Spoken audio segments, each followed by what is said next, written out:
Love और arrange marriage वाली बहू की वैलेंटाइन टीवी। अरे सुनीता, तुम्हारे घर से तो आज बड़ी प्यारी प्यारी खुशबू आ रही है। लगता है निशा बहू ने बहुत अच्छा खाना बनाया है। कभी हमें भी तो बुलाओ दावत पर। सुनीता अपनी बहू की तारीफ सुनकर खुश हो ही रही होती है कि तभी सामने बैठी रेखा तुरंत बात काटते हुए बोल पड़ती है। अरे सविता बहन, तुम गलत समझ रही हो। खाना निशा ने नहीं, सुनीता बना रही होगी, क्योंकि इसकी ही बहू तो सुबह 10 बजे से पहले उठती ही नहीं। परसों ही देखा था मैंने, सुनीता उसे आवाज लगाकर उठा रही थी। अरे सुनीता, क्या सच में? लेकिन रेखा भाभी, सच बताऊं तो आपकी बात सुनकर भी यकीन नहीं हो रहा।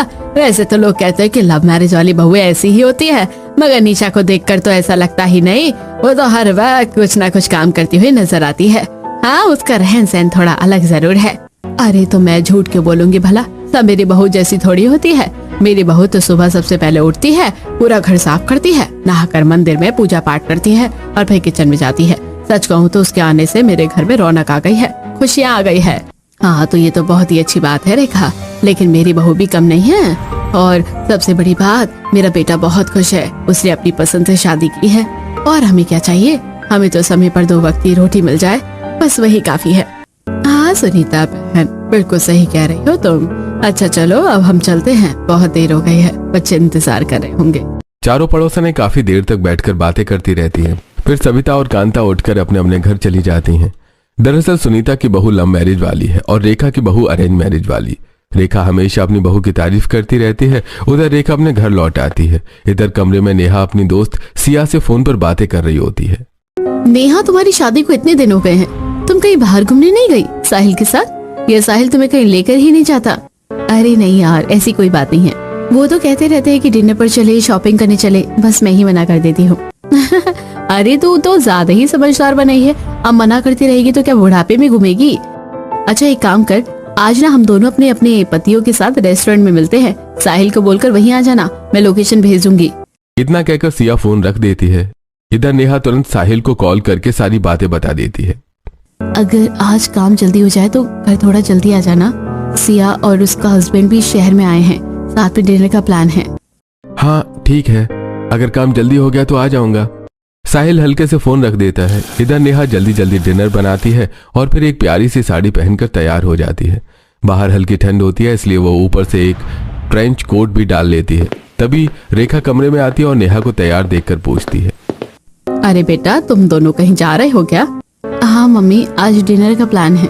अरे वाह, ये तो बहुत अच्छी बात है। तुम रहने दो, घर का काम मैं कर लूंगी। ये तो तुम्हारे घूमने फिरने के दिन हैं, आराम से समय बिताओ, काम की कोई टेंशन मत लेना। रेखा का नेहा को लेकर व्यवहार बेहद प्यारा है, लेकिन साहिल अब तक इस शादी को दिल से स्वीकार नहीं कर पाया है। वजह यह है कि उसकी पसंद की शादी नहीं, बल्कि रेखा की पसंद की शादी है। नेहा तैयार होकर साहिल का इंतजार करती रहती है। शाम से देखते देखते रात के 10 बज जाते हैं। थकान और इंतजार के बीच नेहा को पलंग पर बैठे बैठे झपकी आने लगती है। करीब 10:30 बजे दरवाजे की बेल बजती है। राजेश दरवाजा खोलते हैं। अरे बेटा, आज बहुत देर कर दी। नेहा कब से तुम्हारा इंतजार कर रही थी। रोज तो जल्दी आ जाता है तू। पापा काम में उलझ गया था, टाइम का पता ही नहीं चला, इसलिए लेट हो गया। इतना कहकर साहिल सीधे अपने कमरे में चला जाता है। अगर आपको नहीं जाना था तो मुझे पहले ही बता देते, मुझे अपने दोस्तों के सामने इतना शर्मिंदा होना पड़ा।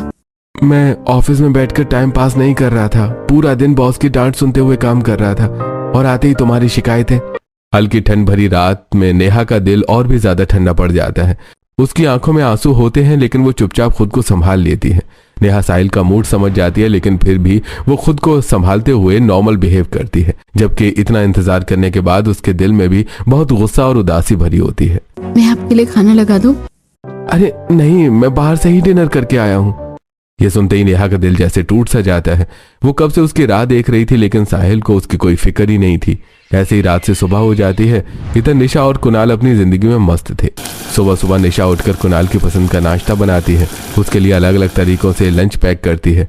वो हर चीज को क्यूट बनाने की पूरी कोशिश करती थी।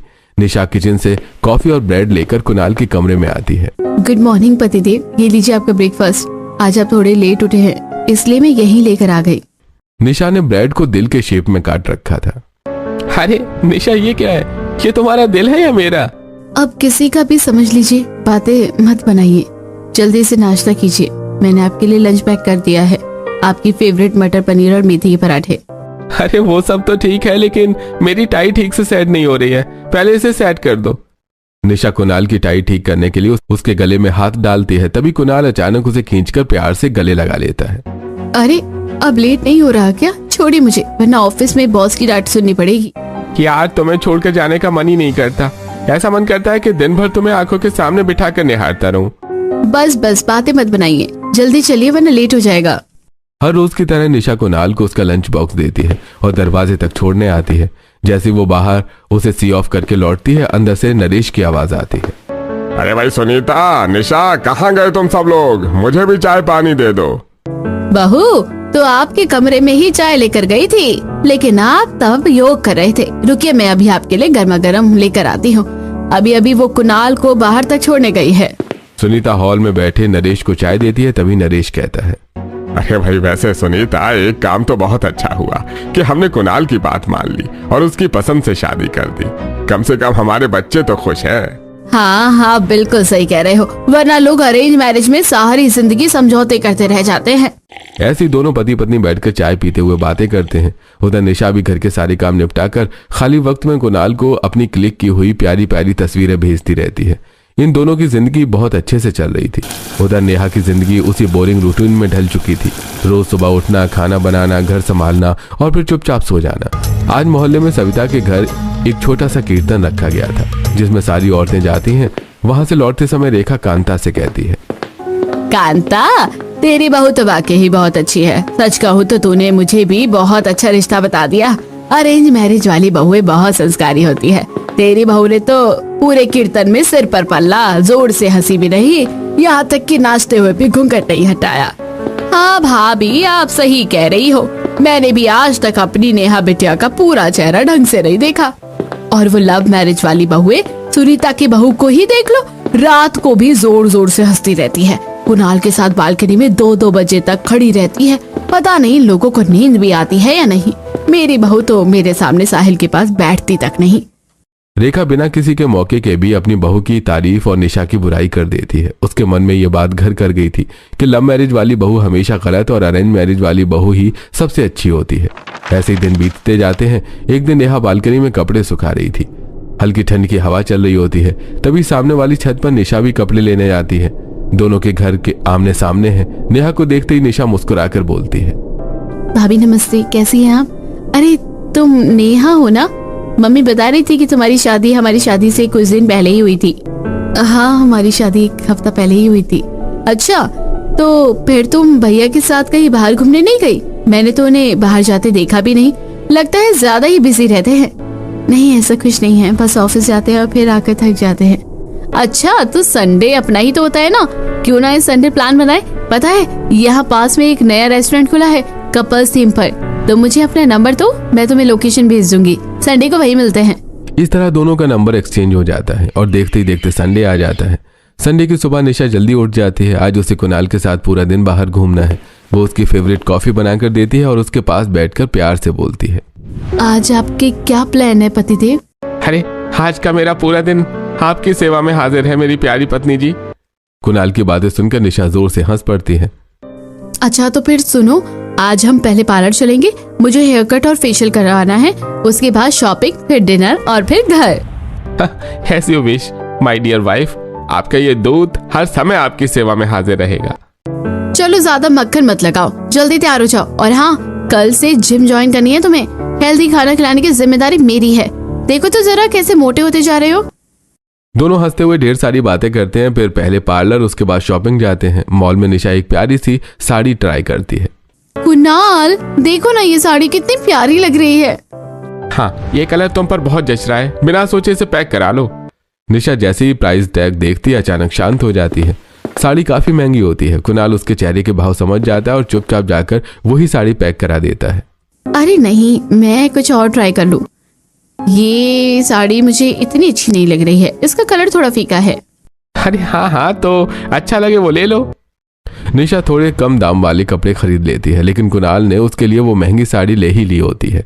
उसके बाद दोनों डिनर करते हैं और घर लौट आते हैं। घर आकर निशा अपनी शॉपिंग मम्मी पापा को दिखाती है। बेटा, सारे कपड़े बहुत अच्छे लग रहे हैं।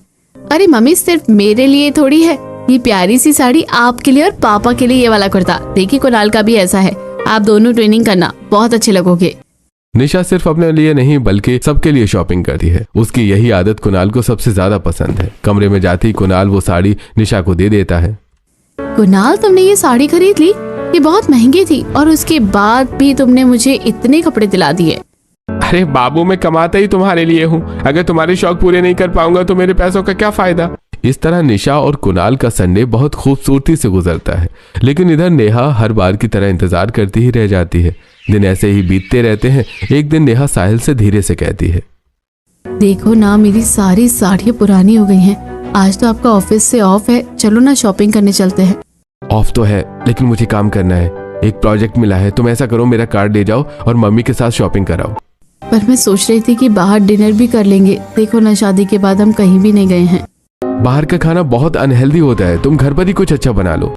नेहा उत्साहित होकर पूछती है, अच्छा बताइए ना, आपके लिए क्या बनाऊं? मेरे लिए तुम मलाई कोफ्ता, कढ़ाई पनीर और हाँ, साथ में लच्छा पराठे बना दो। ये पहला मौका था जब साहिल ने अपनी पसंद खुद नेहा को बताई। नेहा इतनी खुश हो जाती है जैसे उसे कोई खजाना मिल गया हो। वो बड़े प्यार से खाना बनाती है, सजाकर प्लेट में परोसती है। साहिल खाना खाता है और कैसा बना है खाना? नमक ठीक है ना? ठीक है, अच्छा बना है। इतने प्यार से बनाया गया खाना और इतना ठंडा रिस्पॉन्स, नेहा का दिल टूट जाता है। शादी को 2-3 महीने हो चुके थे लेकिन आज तक नेहा ने साहिल के मुंह से कोई प्यार भरा शब्द नहीं सुना था। और फिर फरवरी का महीना आ जाता है, वैलेंटाइंस वीक शुरू हो जाता है। निशा इस वीक के लिए बेहद एक्साइटेड होती है। एक्साइटेड नेहा भी होती है लेकिन उसके लिए सब कुछ साहिल पर डिपेंड करता है। कुछ दिन ऐसे ही बीत जाते हैं। एक सुबह कुणाल थोड़ा जल्दी उठता है और खुद से मुस्कुरा कर कहता है, अरे आज तो 7 फरवरी है, यानी रोज डे।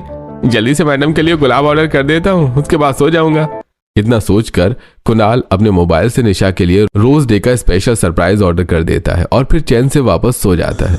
उधर निशा सुबह जल्दी उठ जाती है, सबके लिए नाश्ता बनाती है और कुणाल को जगाने जाती है। उठ जाओ यार, कितना लेट हो रहा है, कब उठोगे?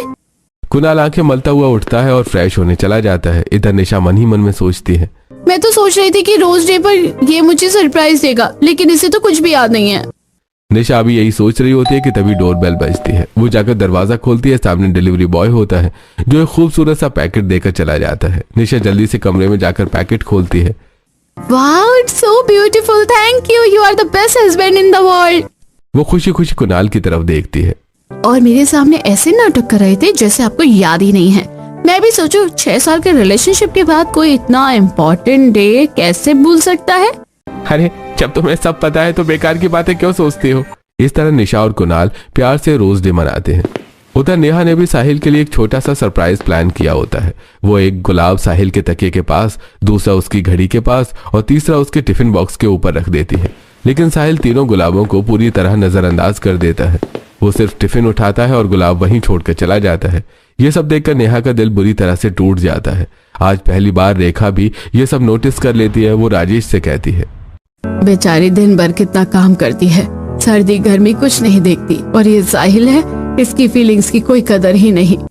अरे तुम बेकार की टेंशन मत लो, साहिल को एडजस्ट करने में थोड़ा टाइम लगेगा। अभी 2-3 महीने हुई हो तो अभी 2-3 महीने ही तो हुए हैं उनकी शादी को, सब ठीक हो जाएगा। ऐसे ही रोज डे बीत जाता है। अब 8 फरवरी को प्रपोज डे आता है। आज कुणाल को जल्दी ऑफिस जाना होता है तो वो रोज की तरह जल्दी निकल जाता है। निशा घर का सारा काम निपटाने के बाद अपने कमरे में बैठकर खुद से सोचती है, क्यों ना आज मैं ही इसे सरप्राइज हूँ, देखना कितना खुश होगा। निशा पूरे कमरे को फूलों से सजा देती है। सारी लाइट्स ऑफ करके चारों तरफ कैंडल्स जला देती है। पूरा कमरा एकदम रोमांटिक वाइब देने लगता है। शाम को जैसी कुणाल की एंट्री होती है, निशा खूबसूरत सी ड्रेस पहनकर उसके सामने आती है। घुटनों के बल बैठकर एक डायमंड रिंग निकालती है। क्या तुम सारी जिंदगी मेरे साथ रहोगे? कुणाल खुशी से झूम उठता है। वो दोनों हाथों से निशा को उठा लेता है। अरे ऑफ कोर्स माय लव, मैं इस जन्म और अगले 7 जन्म तक सिर्फ तुम्हारा ही रहूंगा। इस तरह दोनों का प्रपोज डे बेहद खूबसूरत तरीके से सेलिब्रेट होता है। उधर नेहा ने भी अपने हिसाब से कुछ तैयारियां की थी। उसने साहिल के लिए एक क्यूट सी टी-शर्ट ऑर्डर की होती है जिस पर लिखा होता है, will you be my best friend for ever. थोड़ी देर बाद साहिल कमरे में आता है। नेहा प्यार से उसे गिफ्ट देती है। साहिल बॉक्स खोलता है, उसके अंदर एक खूबसूरत सी रिंग होती है। नेहा, तुम क्या बच्चों वाली हरकतों में लग गई हो? तुम्हारे पास इन फालतू कामों के लिए टाइम कहां से आता है? मुझे पता है तुम्हारी फीलिंग्स, तुम्हें यह सब करने की जरूरत नहीं है। हर बार की तरह इस बार भी साहिल ने नेहा का दिल तोड़ दिया। उसे इस बात का अंदाजा भी नहीं कि नेहा ये सब कितने प्यार से करती है। फिर अगला दिन चॉकलेट डे होता है।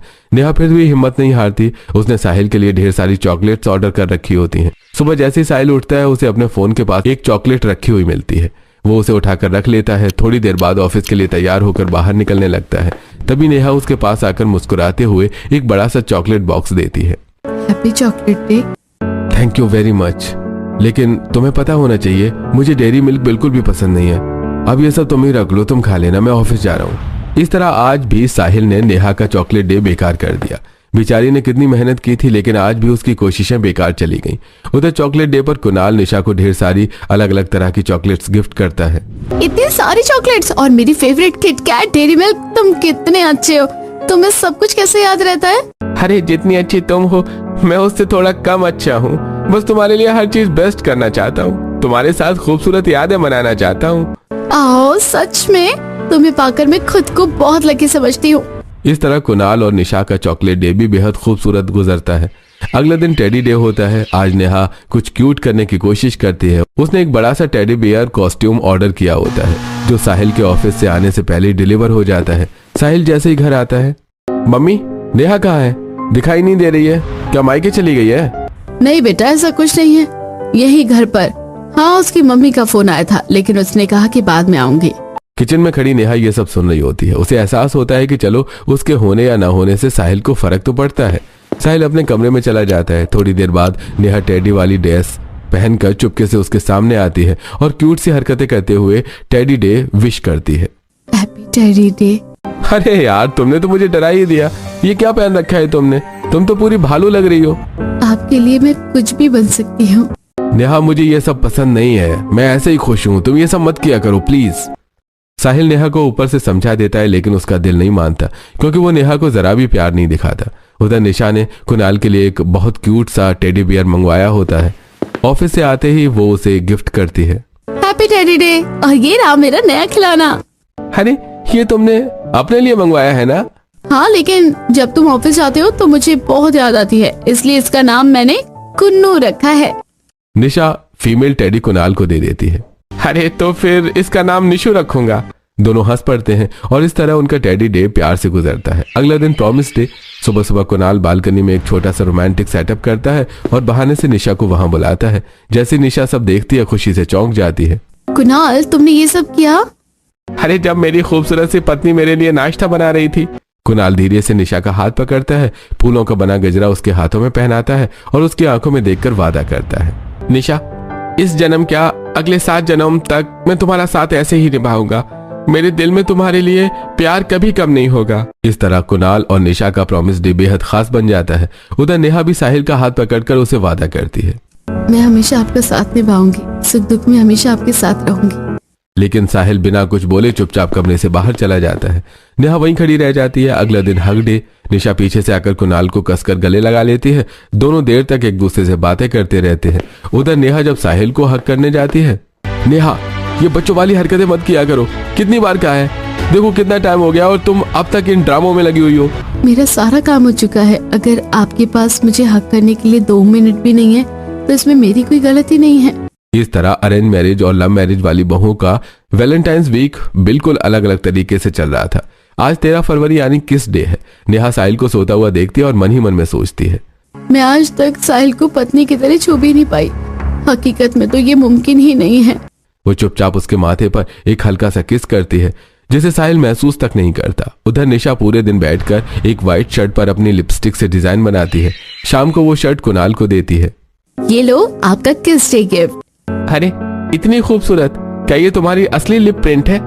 और नहीं तो क्या, पूरे 4 घंटे लगे हैं इसे बनाने में। मेरी वाटरप्रूफ लिपस्टिक भी खत्म हो गई है।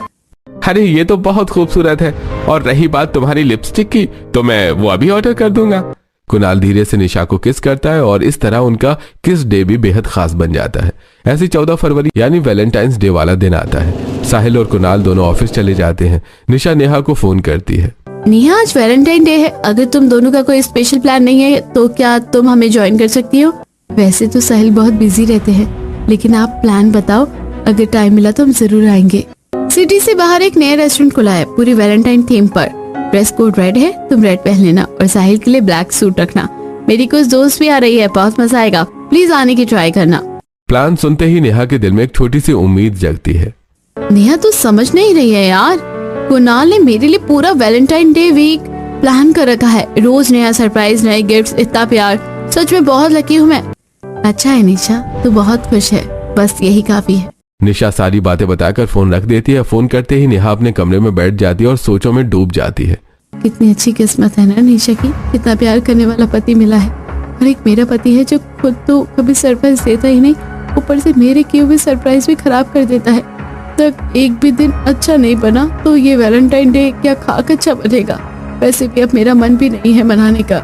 नेहा कमरे में बैठी सोच ही रही थी कि बाहर खड़ी उसकी सास रेखा उसकी सारी बातें सुन लेती है। रेखा तुरंत जाकर राजेश से कहती है, राजेश, अब मुझे समझ आ रहा है कि हमेशा बच्चों की मर्जी के खिलाफ शादी नहीं करनी चाहिए थी।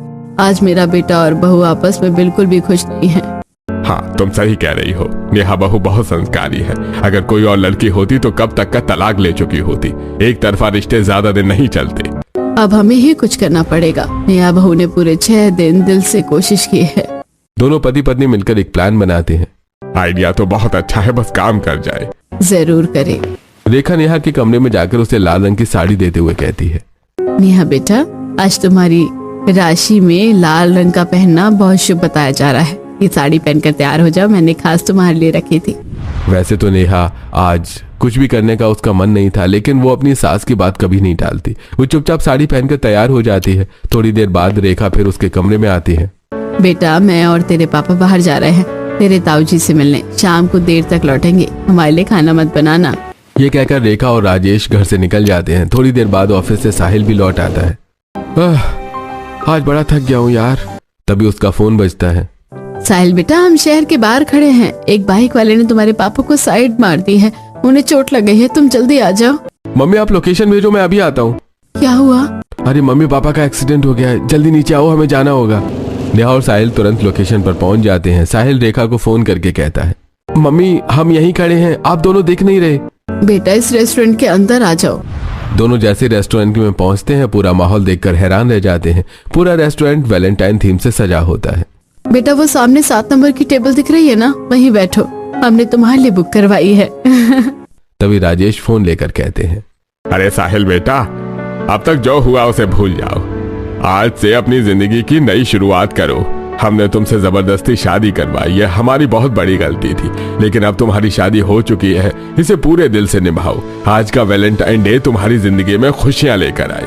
पापा की बातें सुनकर साहिल बहुत शर्मिंदा हो जाता है। मैं अपनी नाराजगी में इतना खो गया कि मैंने कभी नेहा की फीलिंग्स नहीं समझी। उसने हर पल मेरा साथ देने की कोशिश की। क्या कहा मम्मी पापा ने? कहाँ खो गया? कुछ नहीं, बस वो हमें सरप्राइज देना चाहते थे। मेरा तो दिल ही बैठ गया था। तभी साहिल घुटनों के बल बैठकर नेहा का हाथ अपने हाथ में लेता है। नेहा मुझे माफ कर दो, मैंने कभी तुम्हारी कदर नहीं की। तुमने इस रिश्ते को पूरे दिल से निभाया। क्या हम आज से नई शुरुआत कर सकते हैं? Will you be my Valentine? Yes, मैं इसी पल का इंतजार कर रही थी। मैं आपकी वैलेंटाइन बनने के लिए तैयार हूँ, इस जन्म में भी और अगले 7 जन्मों में भी। दोनों साथ में डांस करते हैं, खूब एंजॉय करते हैं। तभी निशा और कुणाल की नजर डांस कर रहे इन दोनों पर पड़ती है। नेहा, तुमने तो सरप्राइज कर दिया, सच में बहुत खुश हूँ तुम्हारे लिए। अरे भाभी, आप दोनों साथ में बहुत प्यारे लग रहे हो। चारों मिलकर डांस करते हैं और इस तरह कहानी की हैप्पी एंडिंग हो जाती है।